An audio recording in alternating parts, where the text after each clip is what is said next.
al voto fino al referendum sul taglio dei parlamentari. Domani dalle 7, 4 milioni di veneti chiamati alle urne, lunedì ancora seggi aperti dalle 7 alle 15. Tutti i risultati delle elezioni, vincitori e vinti, ospiti in studio e collegamenti. Lunedì dalle 15 la maratona elettorale di Antenna 3 per seguire momento dopo momento il voto in Veneto. Sport e Covid, ordinanza regionale valida da oggi fino al 3 ottobre. Si riaprono gli stadi fino a 1000 posti e i palazzetti fino a 700 posti. Necessaria la preassegnazione dei posti a sedere. Tragica escursione per un 24enne americano precipitato per oltre 150 metri dalla strada delle Gallerie sul Monte Pasubio. Incidente stradale nel Veronese, Centauro perde la vita nello schianto della sua moto contro una vettura a Pescantina. Controlli Movida, nuova raffica di multe a Treviso, 35 in una sola sera, pizzicati dalla polizia locale, giovani in assembramento senza mascherina, 400 euro per ciascuna irregolarità. Sarà un compleanno davvero speciale quello di domani per la trevigiana Anna Fanti, che festeggerà i 90 anni lanciandosi con il parapendio dal Monte Grappa. Prima di morire dice: voglio provare la sensazione di volare. Buonasera, ben ritrovati in diretta con l'edizione regionale dei nostri telegiornali. Allora partiamo dalle elezioni regionali, referendum e comunali, scattato dalla mezzanotte naturalmente il silenzio elettorale, si vota domani e lunedì, alle urne più di 4 milioni di veneti, alle prese anche con le norme anti-Covid.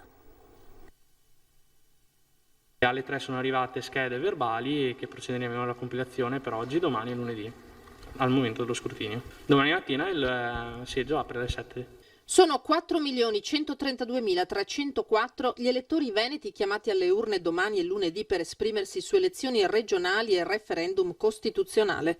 Nel collegio di Villafranca di Verona, inoltre, 352.696 elettori riceveranno anche la scheda per le elezioni suppletive per il Senato.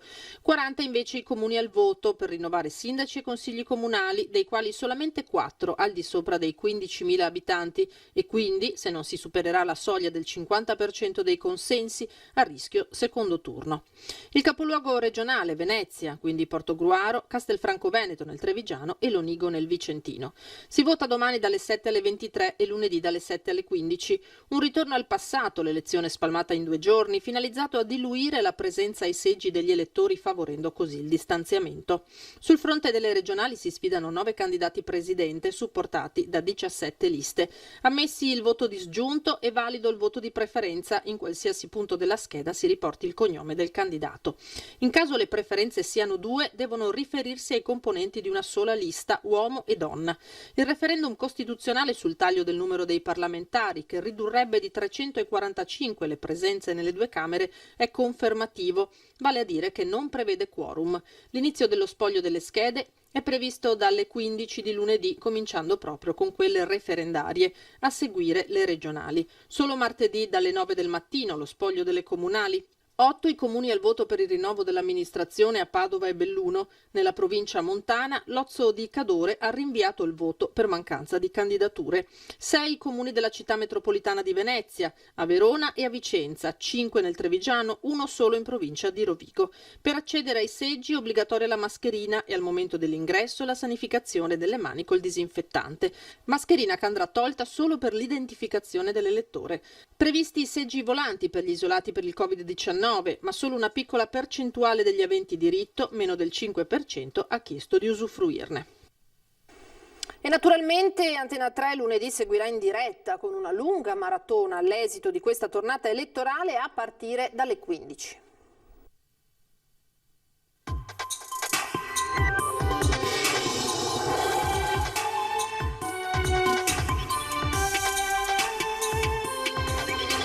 Come promesso siamo in onda ancora con la nostra edizione straordinaria per raccontarvi oggi una giornata importante, importantissima per il nostro Veneto. Chiuse le urne, si accendono le luci dello studio di Antenna 3 per una lunga maratona elettorale. Lunedì dalle 15 edizione straordinaria per aggiornarvi minuto dopo minuto sull'esito di questo voto che vedrà oltre 4 milioni di veneti andare alle urne per il rinnovo del Consiglio regionale, per l'elezione di 40 sindaci e per il referendum costituzionale sul taglio dei parlamentari.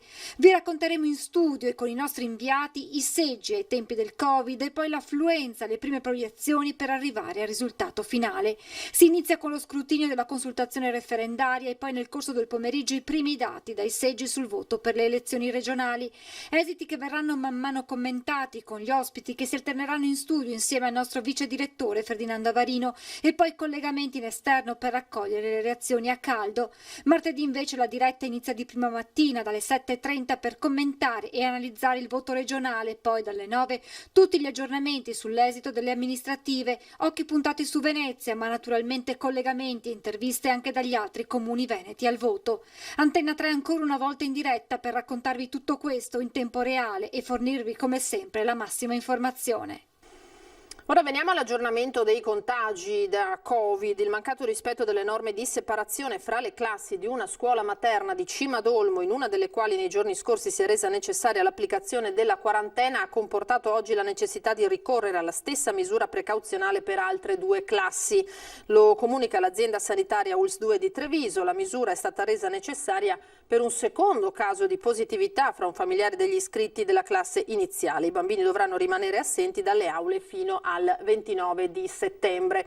E per quanto riguarda il report invece dell'azienda Zero sui contagi delle ultime ore, vi mostro quello arrivato relativo alle 17 di questo pomeriggio. Ci sono 98 contagi in più rispetto a questa mattina, che sommati ai 110 del bollettino delle 8 fanno oltre 200 dunque nuovi casi in Veneto. Da questo report vedete distribuiti abbastanza omogeneamente tra Padova, Venezia, Verona e Vicenza come numeri più rilevanti. Non si registrano invece da questo bollettino decessi.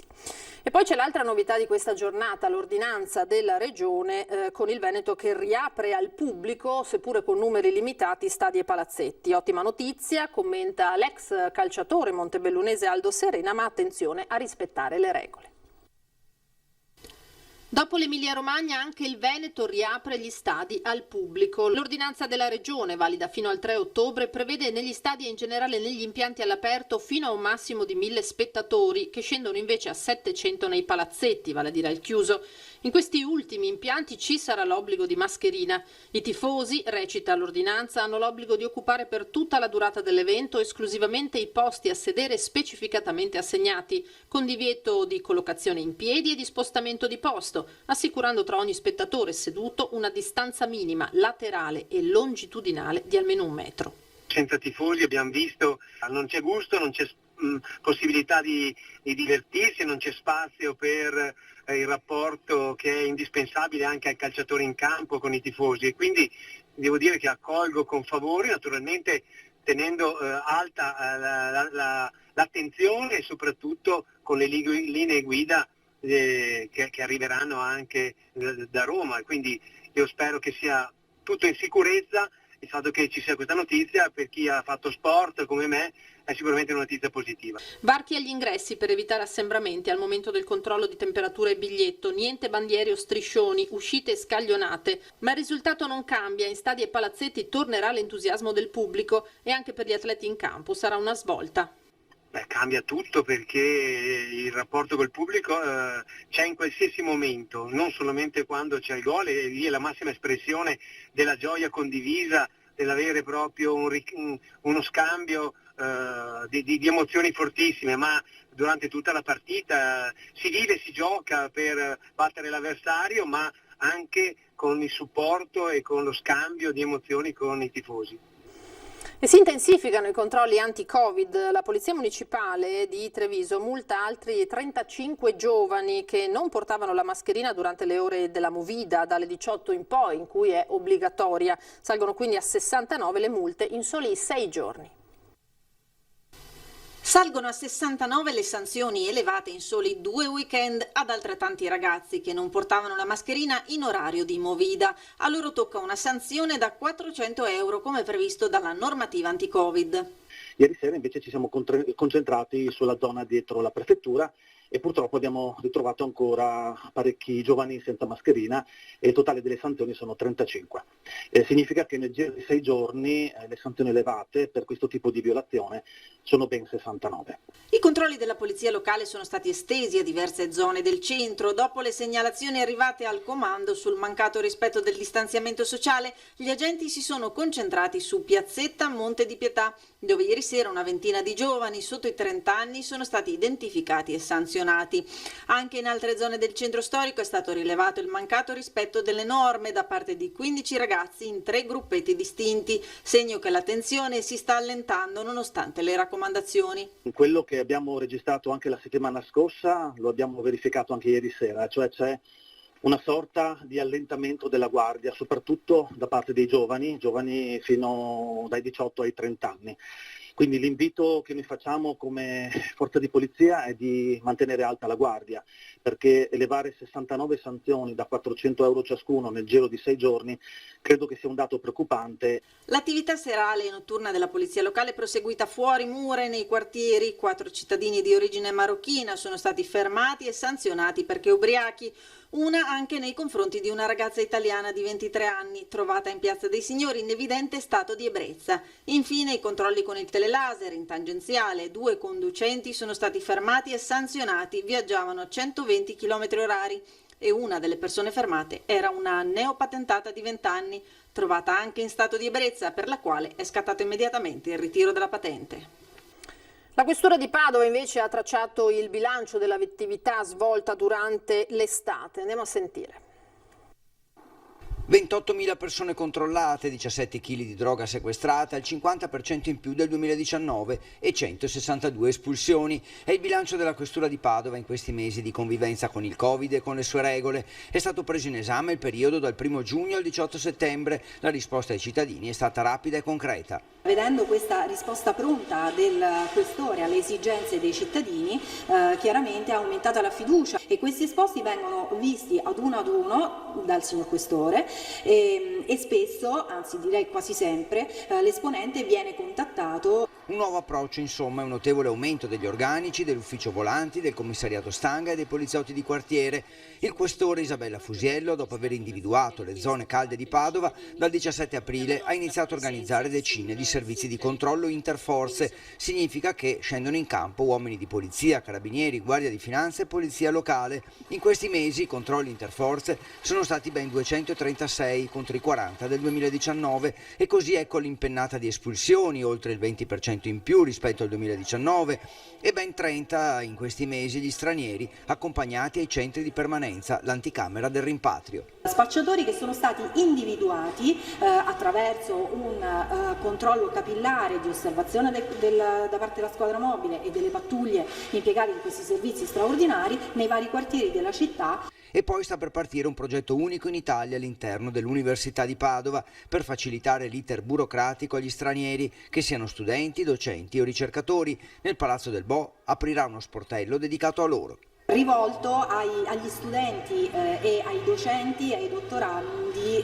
stranieri, affinché possano consegnare le pratiche direttamente in questo ufficio che verrà posto a disposizione dall'università. Verranno prese le impronte necessarie per il rilascio del permesso di soggiorno da un operatore della scientifica che sarà lì presente. Ora veniamo alla cronaca di queste ultimissime ore, a cominciare dalla tragedia sul Pasubio. Un escursionista americano ha perso la vita precipitando per 150 metri. Un lungo volo da un'altezza di 150 metri. È morto così un escursionista americano di soli 24 anni, precipitato dalla strada delle gallerie del Pasubio. Il ragazzo, che si trovava in compagnia di un amico, all'altezza della 23esima galleria ha perso l'equilibrio sul bordo della scarpata ed è caduto nel vuoto. Immediatamente è stato lanciato l'allarme, è intervenuto l'elisoccorso di Verona Emergenza, che ha individuato il corpo in uno dei tanti canali a quota 1500 metri. Sul posto una squadra del soccorso alpino di Schio. Un uomo è morto in un incidente stradale avvenuto nel primo pomeriggio di oggi a Pescantina, in provincia di Verona, dove una moto si è scontrata con un'automobile per cause ancora in corso di accertamento. Nello schianto il motociclista ha avuto la peggio ed è morto nonostante i soccorsi dei sanitari del 118 intervenuti sul posto con 2 ambulanze. Allarme della CGA di Mestre, in aumento le operazioni sospette di riciclaggio a nord-est.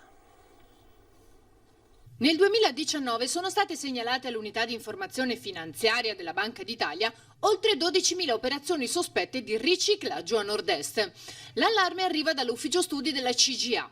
Si tratta di presunti illeciti compiuti in massima parte da organizzazioni criminali che cercano di reinvestire in aziende o settori puliti i proventi economici derivanti da operazioni illegali. I territori più in difficoltà, dove si presentano delle segnalazioni maggiori, sono quelli di Trieste, Pordenone, Verona e Padova, però va anche segnalato che nell'ultimo anno il numero maggiore di incremento delle segnalazioni è giunto dalla provincia di Venezia, quindi è evidente che il fenomeno è abbastanza diffuso dappertutto. Un settore criminale che si sta espandendo. Non sembra restarsi e quindi bisogna aumentare l'azione di contrasto dando più risorse, uomini e soldi alle forze dell'ordine e alla magistratura, ma soprattutto a nostro avviso bisogna che le banche tornino a fare il loro mestiere, cioè quello di erogare il credito. Purtroppo noi negli ultimi decenni abbiamo assistito a una caduta verticale dell'erogazione del credito delle banche alle imprese e questo ha fatto sì che per molti imprenditori, trovandosi la porta chiusa, magari l'unica possibilità di avere liquidità è quella di rivolgersi a chi soldi ne ha molti e li può mettere sul mercato, ovviamente attraverso operazioni sospette e quindi non legali. Secondo lei, dopo quanto accaduto con la coronavirus, il lockdown, la crisi, i vari blocchi, potrebbero peggiorare questi dati? Pare di sì, nel senso che stiamo parlando però di dati solo e esclusivamente a livello nazionale. Nei primi 4 mesi c'è un aumento di oltre il 6% rispetto allo stesso periodo dell'anno scorso. Quindi è probabile che a fronte delle crisi e delle difficoltà che sono registrate in questi mesi non è da escludere che molte aziende siano ricorse a forme di approvvigionamento del credito illegali. L'appello della CGA si rivolge alle banche, ripeto, che devono tornare a fare il loro mestiere, quindi erogare il credito e rischiare con le imprese.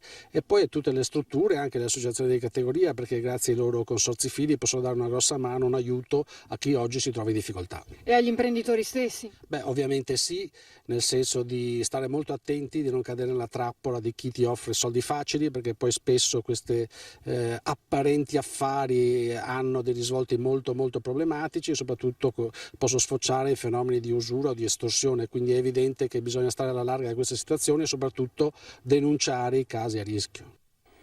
Ora ci fermiamo per un piccolo break, torniamo tra breve. Di nuovo in diretta con l'edizione veneziana dei telegiornali di Antenna 3, andiamo adesso a Mira, dove i residenti denunciano la scomparsa seriale dei loro gattini. Denunciamo uniti alle forze dell'ordine il nostro dramma, dicono. I gatti sono scomparsi da me, dalla mia vicina là, dalla mia vicina davanti a casa mia, dei miei vicini là in fondo, una da casa sua sono scomparsi 4 gatti e dal suo vicino ancora altri 2 gattini. Qui lungo via Toscanini a Mira, questo gattino bianco e nero di razza europea è in effetti l'unico che riusciamo a intercettare nel corso delle interviste. Da qualche mese le famiglie di Mira vivono nel terrore di perdere i loro amati animali domestici. La preoccupazione maggiore per i gattini. Tra le vie Toscanini, Fontane, Capitella, Albrizzi, da aprile ad oggi scompaiono senza fare più ritorno a casa, gettando ovviamente nello sconforto i loro proprietari, come Stefania, i cui timori più neri si tramutano improvvisamente in lacrime. È come se mi avessero portato via 2 figli e parlo con cognizione di causa perché ho figli naturali. Cioè è una cosa, è un'emozione violenta, è uno shock violento perdere un animale di casa.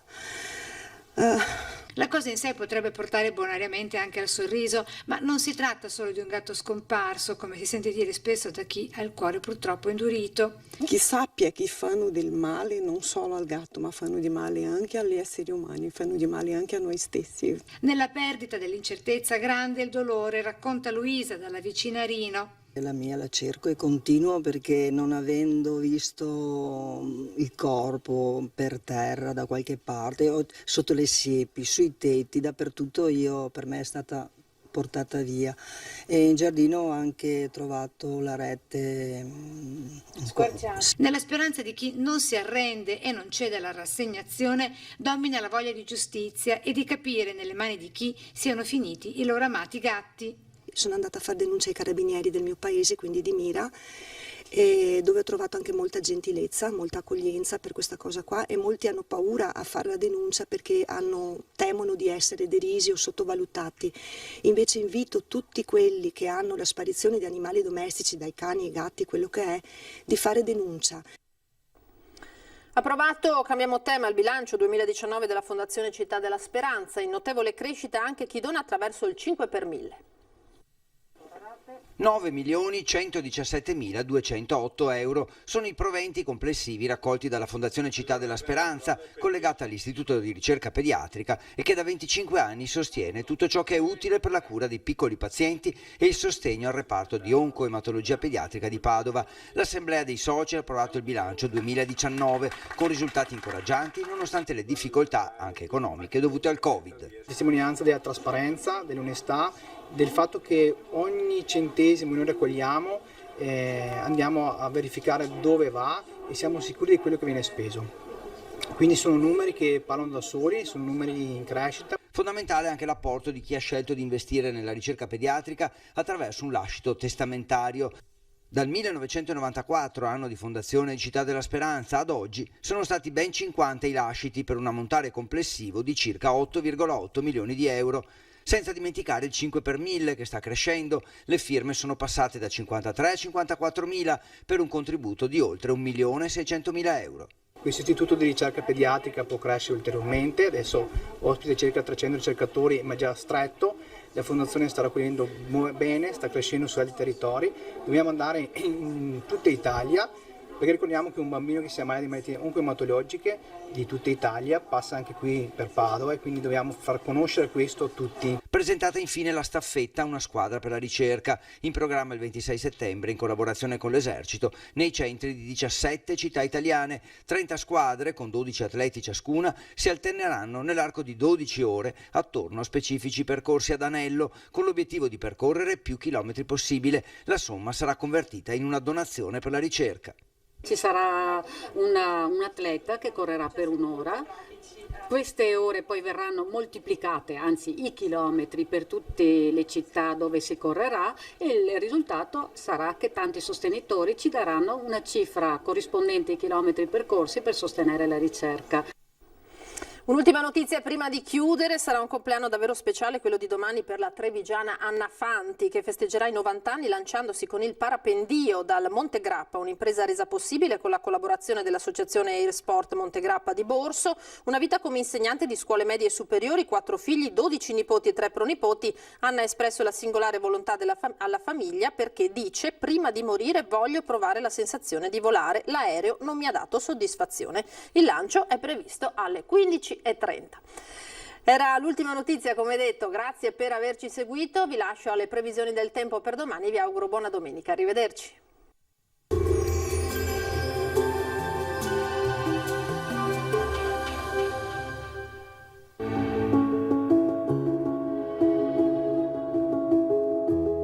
Ad accogliervi sarà Conegliano. Bentrovati al meteo. L'influenza dell'anticiclone in espansione dal Nord Africa mantiene il tempo stabile sul nostro territorio, ma vediamo il dettaglio di domenica 20 settembre. Sul Veneto fino alle ore centrali sarà sereno o al massimo poco nuvoloso, salvo nubi basse al primo mattino nelle valli prealpine. Nella seconda metà della giornata aumento della nuvolosità a partire dalle zone montane e possibili tratti di instabilità. Temperature minime fino a 17 gradi, valori massimi compresi invece tra 24 e 29 gradi all'incirca. Ci spostiamo ora sul Friuli Venezia Giulia, dove avremo sostanzialmente la stessa situazione, tanto sole dappertutto, al pomeriggio addensamenti sui rilievi, ma qui senza ulteriori conseguenze. Temperature minime tra 11 e 16 gradi, massime invece sui 25 e 26 gradi. Infine uno sguardo al Trentino Alto Adige, anche qui sarà soleggiato, con il passare delle ore però avremo occasionali acquazzoni specialmente sui settori più settentrionali della nostra regione. Temperature minime sui 14-15 gradi, massime sui 27-28 all'incirca. Dal meteo di Antena 3 per ora è tutto, grazie per l'attenzione e arrivederci al prossimo aggiornamento.